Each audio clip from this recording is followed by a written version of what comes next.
Observe the motion on a busy Kampala street. The hustle, the traffic, and the trading often lead to the assumption that work is strictly a tool for survival, a way to get through the day and put food on the table. Christian religious education views these activities differently. In this framework, work is active participation in God's ongoing creation.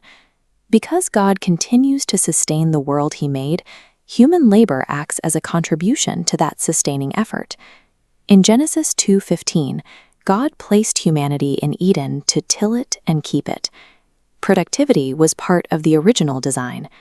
This establishes every job as a vocation, a divine calling, making humans co-creators who manage God's resources to serve the community. If work is a divine blessing, we have to account for why it feels exhausting or frustrating in our daily lives, why the farmer's garden requires so much sweat, or why the student's late-night study feels like a burden. The shift occurs in Genesis chapter 3. This diagram shows the contrast between the original design and the complication of sin.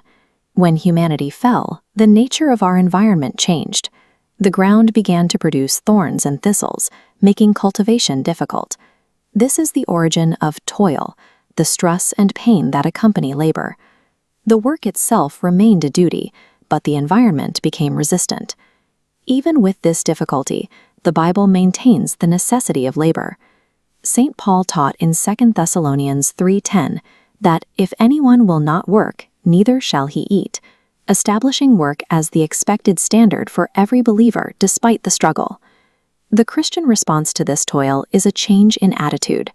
While the thorns of difficult farming or frustrating bureaucracy remain, faith transforms the struggle by shifting the focus from self-survival to the improvement of other people's lives.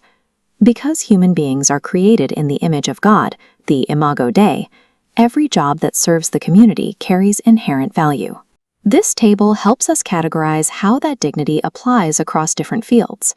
Manual labor is noble because God the Creator worked with His hands. This is reflected in the lives of those tilling a banana plantation, or in the life of Jesus, who spent his years as a builder.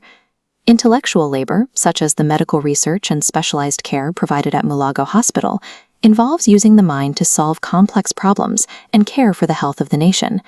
Service work, including nursing, cleaning, or dreading, is an act of serving God through others. These roles provide the essential functions that allow a society to operate with order and care. Take a moment to apply this.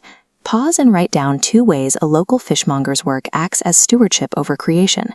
A fishmonger provides essential nourishment to the community and manages the lake's resources responsibly. Both are acts of stewardship that reflect God's care for human needs and the environment. When work is done with integrity and excellence, the motive changes. It is no longer just about the salary. It becomes an act of worship directed toward God. To master these concepts, use the cycle of work.